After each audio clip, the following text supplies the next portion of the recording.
In last week's news video, I suggested that PlayStation apparently hates their players. This week, I wonder if they hate themselves. Hello, my gaming brothers and sisters, and welcome back to the channel. As always, I am Jonathan, your host here at QuickBird Gaming, and I thank you for tuning in for another episode of QuickBird News, where we cover all the gaming news of the week that is fit to cover. And this week's episode is going to cover from the 3rd to the 9th of May, and a whole lot has happened this week. It has been a busy gaming news week. We've got the release of the Steam controller, which sold out in a matter of hours. I surprised some people, including myself. You got Capcom, who's just continuing to knock it out of the park. Nintendo is finally buckling under and raising the price of the Switch 2. And we got some other stories. I'm going to try and hit these all real quickly so we can get through them all. As always, each story I talk about is time-stamped in the description bar down below. So if you're looking for something in particular, feel free to drop down there and jump to a story that interests you. Before we get to all that, though, we have got to talk about PlayStation. And man, Sony is just continuing to stumble from one thing to the next. And this time it's not just speculation. We got some hard numbers to look at. So let's get into it. Okay, we're going to start with this IGN article from Friday, May 8th. Sony suffers $765 million loss over Bungie as Marathon continues to backslide. And basically what they say is that Sony confirmed a $765 million impairment loss directly to Bungie, which has struggled since launching Marathon 2 months ago. Now, I'm no accountant or financier, so I had to actually look and see and say, what is an impairment loss? And the answer is, well, it's not good news. They said in accounting, an impairment loss occurs when the market value of an asset drops below its carrying value, the value currently recorded on the balance sheet. Essentially, it's a way to recognize the asset is no longer what the books say it is, and the value must be written down to reflect its true worth. And it talks a little bit about how assets that gradually lose time are considered depreciated, but when there's a sudden change, it's basically a accounting correction to say we thought this thing was worth $1 billion. It's only worth $500 million, and we have to write off the rest as a loss. And essentially, they're saying that Bungie is no longer worth what it said on the books, to the tune of $750 million less, and that is a massive loss for a company that they spent billions of dollars on acquiring just a few years ago.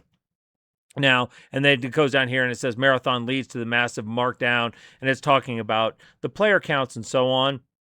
We'll skip over and look at that. This is the most current data. I'll go ahead and refresh it as of right now, which is on Saturday evening on May the 9th. And you can see that's kind of where it's sitting.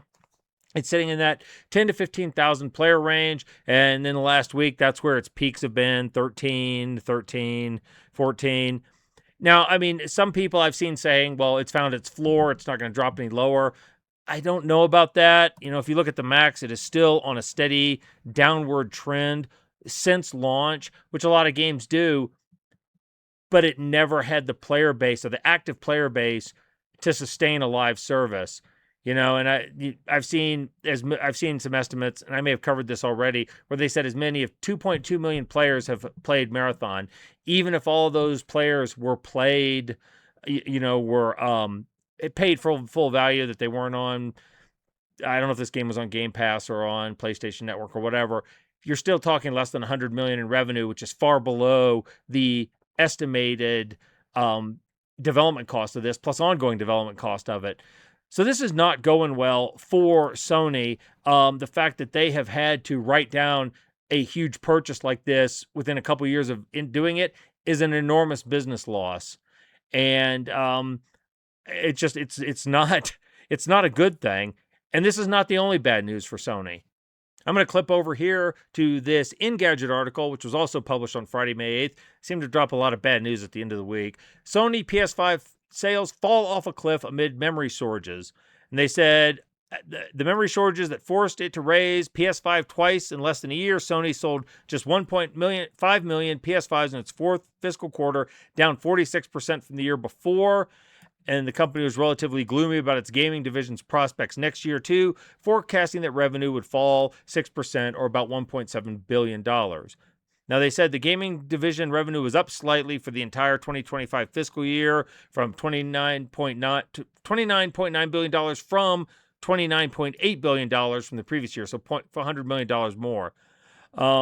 But they have but again, with the impairment loss and everything else they have had, this is not looking good for them. And they've added that they're expecting, things to be back up next year because of, Grand Theft Auto 6 adding to their sales and everything. However, Sony added that the cost of developing its next-gen console, the PS6 or whatever it's going to be called, will drag on profits.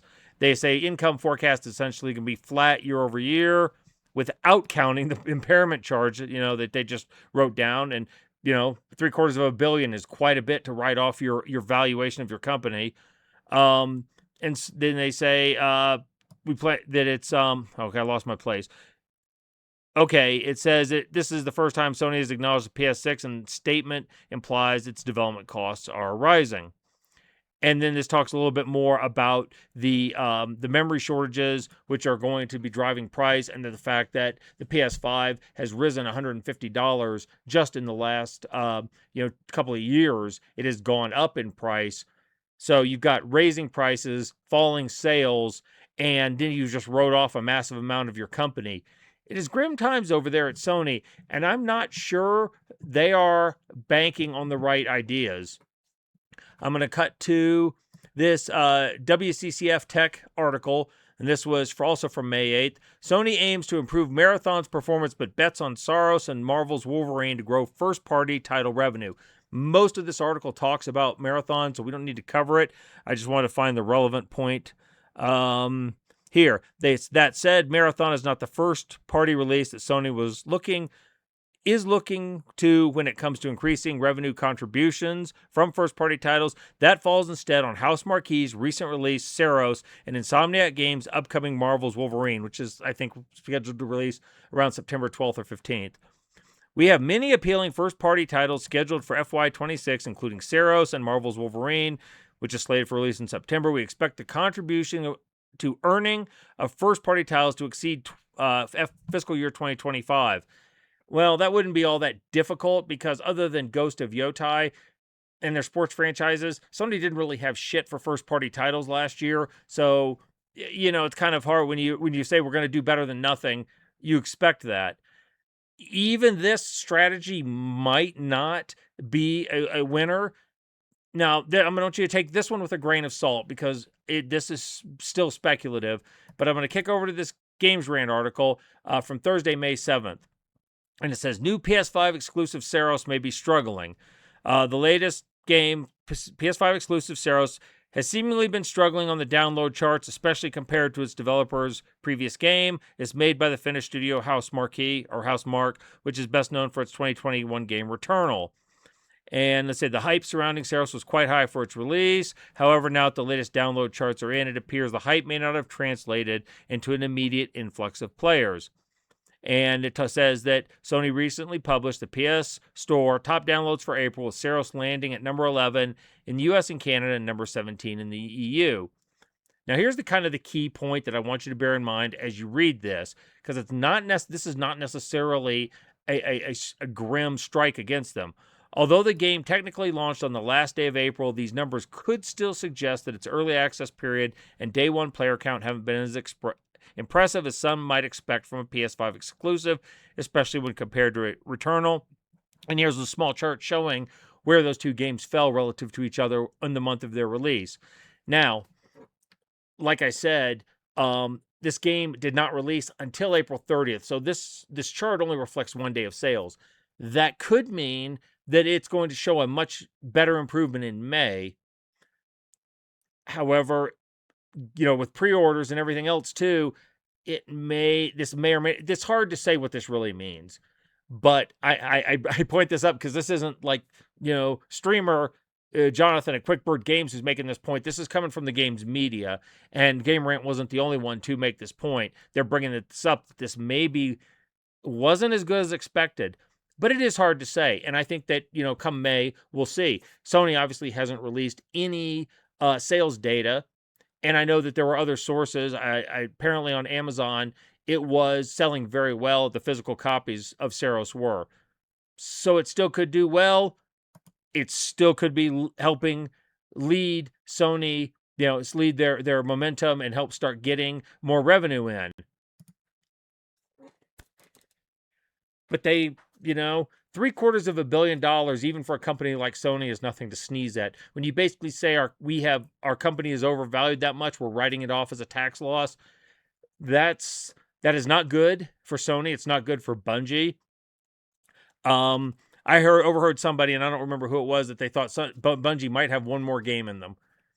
I know that there's been information, or I guess rumor kicking around, that they're working on Destiny 3, because Destiny 2 is not doing all that well either. Its player counts have fallen off in recent years. I don't know. I expect at some point you're going to see two things out of Sony. This is what I really expect. Two things with a possible third. One, you're going to see layoffs at Bungie. You're going to start seeing them slimming down this company because they can't afford them at this rate. Two, you're going to see price increases. I think you're going to keep seeing the hardware increase, and I wouldn't be surprised if you start seeing game prices start to creep up too, just as a thought. Now, a possible third thing, I'm sure a lot of people were thinking I was going to say Marathon was going to shut down. No, that's not. I mean, it may, but I think third is at some point they may reevaluate their stance on their exclusives. Because, and I said this before, and I'll just briefly repeat it here. Right now, there are not enough exclusives on Sony to drive console sales. Having Saros and Wolverine as the only exclusives, outside their sports franchises and Gran Turismo and those, that's not enough to drive console sales, especially with the price going up. You got the price for a PS5 Pro after tax is almost $1,000 US now, and it's getting to the point, excuse me, where it's really not a value proposition against especially a medium grade PC. And I think people that already have a PS5, that wanted a PS5, likely already have them. And the people that don't, maybe that if they have a PC or an Xbox and they're looking for to play some other games, they're not going to pay $1,000 to play 2 exclusive games a year. It's just not going to happen. So I really think Sony is they're betting a lot on GTA 6 releasing this fall, and that being what drives console sales. GTA 6 gets delayed again, I think all bets are off, and the financial numbers at Sony are going out the window. But we'll see where that goes. Anyway, so this is where Sony is right now. Bungie is devalued. Sony is had to write off hundreds of millions of dollars, and as they say, this is probably just the beginning. Okay, we're going to leave Sony now, and we're going to go talk about what is possibly becoming one of their competitors, and that might be Valve with the Steam machine coming out. Now, obviously, with the RAM prices being what they are, the machine has been delayed, but they still put the controller out. And this article also from Engadget, this is from Tuesday, May 5th. The Steam controller sold out super quick, and Valve is working on a restock. So reviews went live on April 27th. The same day, Valve announced the controller's availability date, May 4th, which was Monday, and price of $99. Okay, there was a whole week of discussion about the gamepad's price point, and by the morning of May 5th, it was sold out. And I think a lot of people were rather surprised by this. I was too. I was not sure that the $99 price point was going to be attractive to gamers. I didn't think it was that competitive. Shows what I know sometimes, because they wiped out supplies. They're gone. And people, I think, were excited to get their hands on it. I don't know that the controller is, that much better than other controllers. And I'm not a big controller guy because I mostly play on PC and keyboard mouse on most of my games. And the ones I do play on controller tend to be things like Final Fantasy, 10 and 9, those type of things, which are very low key controller use. You're not doing a whole lot of action sequences. So I don't know. It didn't look comfortable to me, but apparently people wanted it. And I think some of this is just residual effect of people liking and supporting Valve. Anyway, so I'm going to go over this Tom's Hardware article from May 8th, on Friday. They said Valve opened Steam controller reservations today at 10 a.m. After a record-breaking sellout. The reservation queue puts real fans ahead of automated bots. And basically what they're saying is that if you didn't get a chance to get one, you can go get in this reservation queue, and as supplies come online and become available, they'll start getting back to you. Now, I think there's been some discussion too about people who are hoarding or stockpiling controllers and trying to resell them. Links have shown up on eBay and so forth. But it says down here how that Valve is attempting to fight this, at least. Okay, it said once the controller is back in stock, Valve begins sending out emails in the same order reservations were received, so it's a first come, first serve. To prevent scalpers and resellers from exploiting the system, Valve has implemented several requirements as security measures. Okay, they're limiting to one controller per user. In addition, people who have already purchased one are ineligible to reserve another one for now. I'm sure that'll change later. Okay.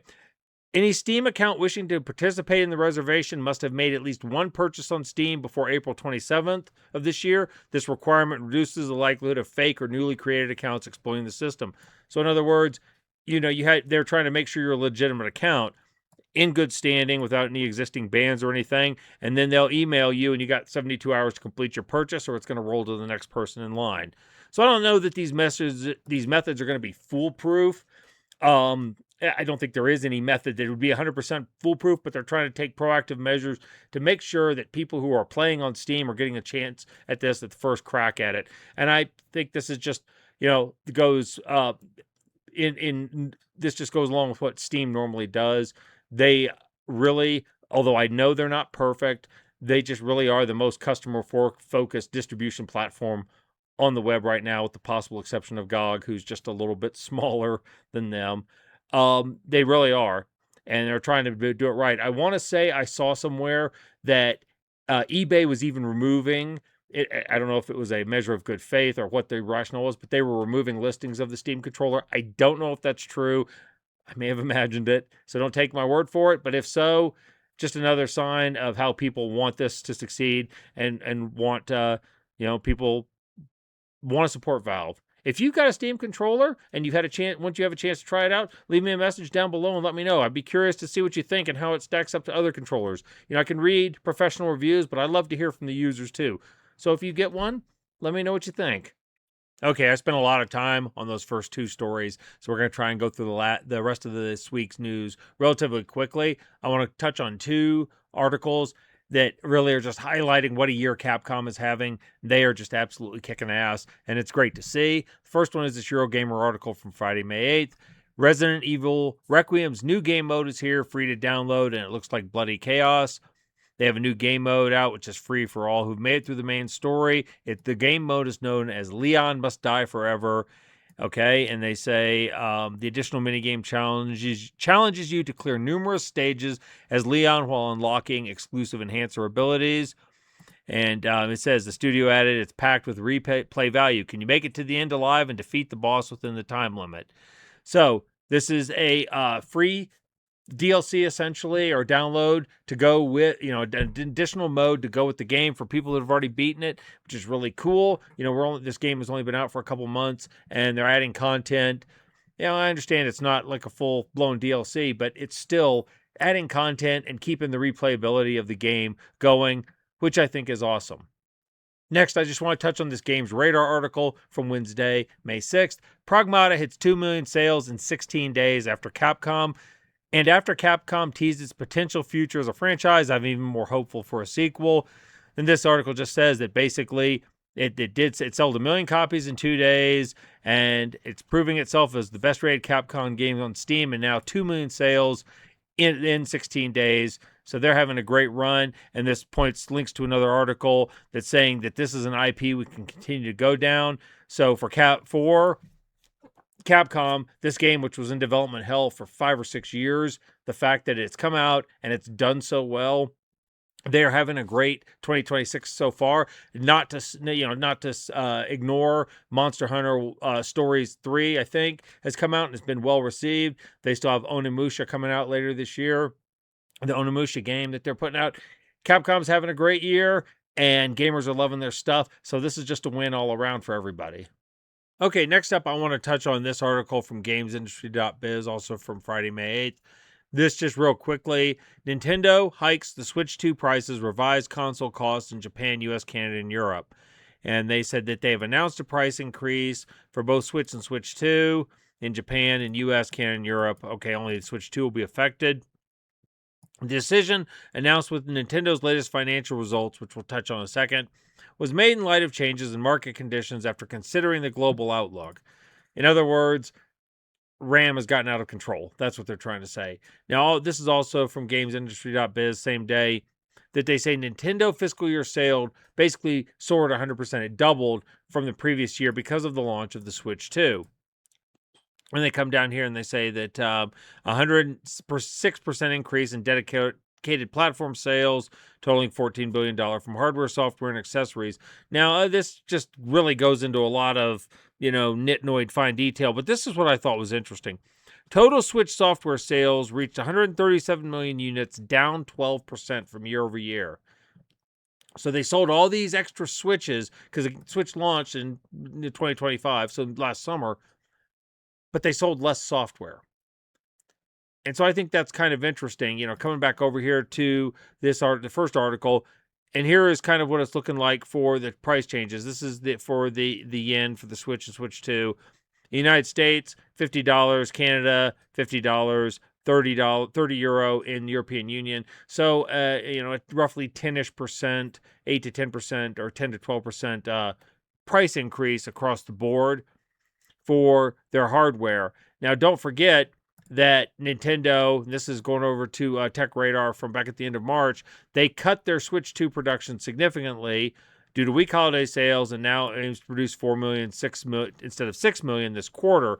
So in other words, they cut their tech production by about a third. Now, some people might say, well, they just had this great year. Why are they raising prices? It's greed. No, I think they're really just positioning themselves for a weaker fiscal year this year. When software sales were down, they're hoping, I think, those will rebound now that people actually have the Switch 2 and have all the hardware. But they're going to raise prices on the hardware because they've got to make up the money somewhere. All that's just speculation, and it really probably isn't interesting to anybody. I mostly want to point it out to you, so just be aware that the prices on the Switch 2, anywhere you are in the Switch, it's 1, if you're in Japan, are going to be going up. So just something to be, keep in the back of your brain. Just like everything else, prices are going up on Switch 2. Wouldn't be a day that ends with Y if the price on something wasn't going up. But you know what price never goes up? That's the price of subscribing to the channel. It's always free. It only takes one click, and it helps me out a whole bunch. So if you're enjoying this content, I give you my humble thanks in advance for doing so. Okay, back to the news. See, this is the kind of thing that proves very frustrating to me because clearly nobody who was involved in this decision was using their thinking cap. This article from IGN from Thursday, the 7th of May. Civilization VII update will finally let players stay as one Civ through all ages, as Take-Two boss admits we got it wrong. You got it wrong. You took a core mechanic that had been present in this franchise for 30 fucking years and you threw it out the window. Something that players always loved was being able to play as the Germans or the Zulus or the Chinese and be able to stick with those throughout the entire game. And so you toss that. They said Civilization VII is a year old now and has fewer players on Steam than both Civ 6 and the 15-year-old Civ 5. Okay, Civilization 6, 7 players. They highlighted issue with user interface, lack of map, and some other features. And then the big thing was a full campaign. The Civ 7 was one that went through all 3 ages. Once the age is completed, all players and AI opponents experience an age transition. During the transition, 3 things happen. The most important of which is you select a new civilization with a new age to represent your empire. So just what a disaster this turned out to be. And you can tell it's a disaster because you can go look for official sales numbers. The Civ 7 launched a little over a year ago as of the making of this video, and you can't find reliable sales announcements from Take-Two. You can find them for Civ 5, which I think came in at about 8 million, and Civ 6, which came in at about 11 million total units sold. But Civ 7, you can't find a reliable number. You see estimates, but nothing that Take-Two announced. And that ought to tell you something, that the game was struggling. So they admit they're getting it wrong, and now finally a year later they're patching this to have a workaround for this mechanic. But just how stupid was this in the first place? You basically, look, I'll give them props for trying something new. Sometimes you got to innovate. You have to try something. You have to be daring. But to me, this is on the level of foolishness of saying, well, we've never seen if somebody actually made themselves smarter by driving nails into their forehead. So we're going to try and do that and see if it makes us smarter.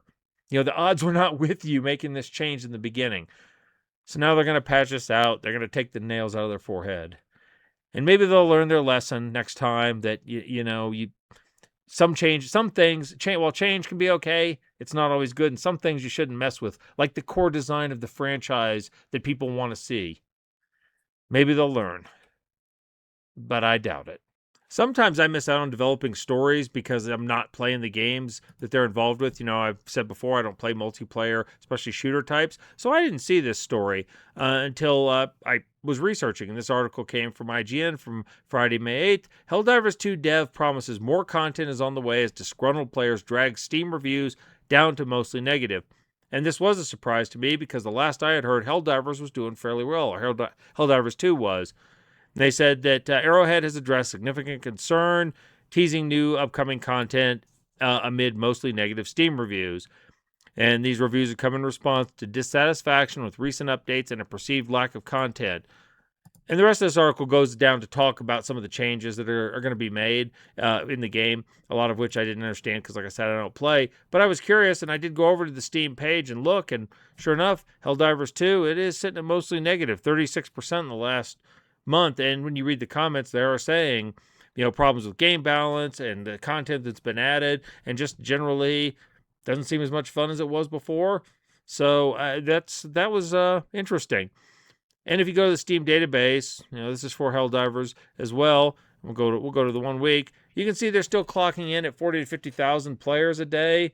By the way, Sony and Bungie, this is what a live service successful game looks like. You're still capping 50,000 players a day 2 years after launch. That's the way you do it. And Arc Raiders is $40. The way Marathon is $40. So they're a pretty good comparison there. But anyway, I know one's an extraction PvP and the other's cooperative PvE. I understand the difference. But this is what's going on. And I can flip back to the 3-year point. Now, obviously, they've never been back to 500,000 that they were, but they were still getting 175,000, 160,000 when they're releasing their updates. So still a lot of interest in this game. And like I said, this just did kind of catch me off guard. Whoops, that is the wrong tab. And I was surprised by this because, like I said, I thought they were doing well. They're going to try and address it. We'll see if it makes a difference and see if they can keep their player retention and encourage some players to return. And Sony really could use this. Not that I feel like I'm bagging on Sony this whole video, and I'm not trying to. But Marathon is on the ropes. Obviously, Concord was knocked out. Fair Games is in some kind of dev hell, and I don't. If I had to flip a coin, I would say that when Horizon Hunters Gathering releases, it's not going to be a big success either. So for all the live service games that PlayStation has been trying to implement, they haven't had much success. Helldivers 2 has been kind of the one jewel in their live service crown that has worked. And I know Arrowhead isn't directly owned by Sony, but Sony does all their publishing for them. So Sony really needs to keep this one afloat. So hopefully they'll figure it out and the players will, keep coming back. I've always said I want players to have games that they can enjoy. And, a lot of people were enjoying Helldivers 2 at one point. And we'll see if they can get back there. And in further bad news for Ubisoft, as if they need any more, is this article from Monday, May 4th from Insider Gaming. Assassin's Creed Invictus playtest leaks say the game is awful. A new leak claims that recent AC Invictus playtesters have said the game is awful. That's according to ex-Jonathan, no relation, who claimed there was a recent playtest of the game on April 30th, which Insider Gaming can independently verify. According to ex-Jonathan, he was told the game is effing awful and could be delayed. And now Assassin's Creed Invictus has been described kind of as Assassin's Creed meets Fall Guys. I don't think the idea is that you're actually, it's going to be reduced to cute chibi-esque characters engaged in that kind of Fall Guy gameplay. I think it's the idea is it's a battle royale kind of knockout game and the last one standing wins. However, if the gameplay is awful, then it is what it is. And, Ubisoft just can't seem to catch a break. So that's that's where that stands, along with the news I reported last week that AC Hex is experiencing a lot of turmoil. I'm hoping for AC fans, Assassin's Creed fans, that the Black Flag release that's coming in July is really good, because it may be a while before you have another good game. Well, there's always something. This Games Radar article from Tuesday, May 5th. After 3 years, Diablo 4's secret cow level is finally uncovered following Lord of Hatred, immediately labeled boring compared to Diablo 2 and Diablo 3's versions. Needs more cows. I got a fever, and the only prescription is more cowbell. Anyway, you go down here, they talk a little bit about how to get there and some of the things that people were saying about it. And they just basically said that the D2, people were replying, both D2 and D3 cow levels were great for loot and had their whimsy and the sound effects. Compared, this seems a bit boring. Cows don't even say moo. I'm uninstalling. Looks like you need more cows. I accepted something a little bit, I don't know, wacky. So, cow level is out there. Didn't quite make the cut for the players, but still, I guess it was the thought that counts. Okay, I'm going to close with this article just because I can and because it makes me smile.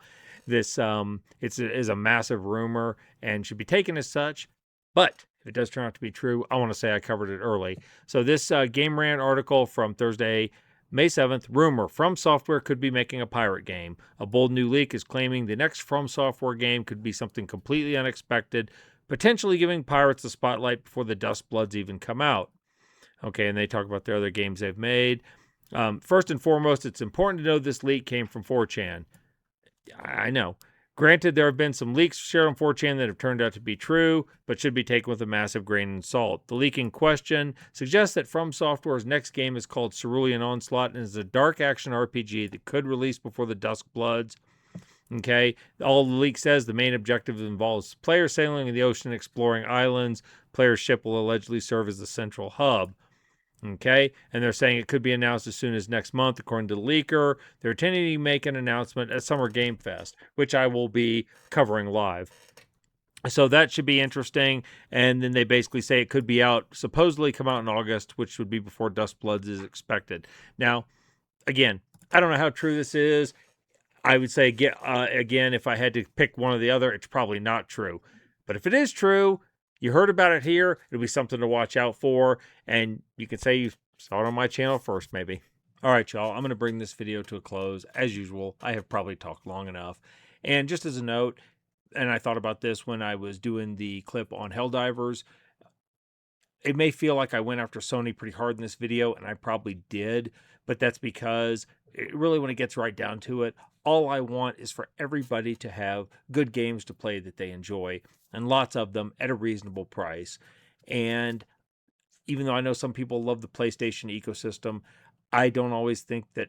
Now, this is true of probably every game company, hardware and software, but Sony stands out in particular. I don't think they always make decisions that are in the best interest of their players, considering all the money they have sunk into pursuing live service games over the last few years that have been failures.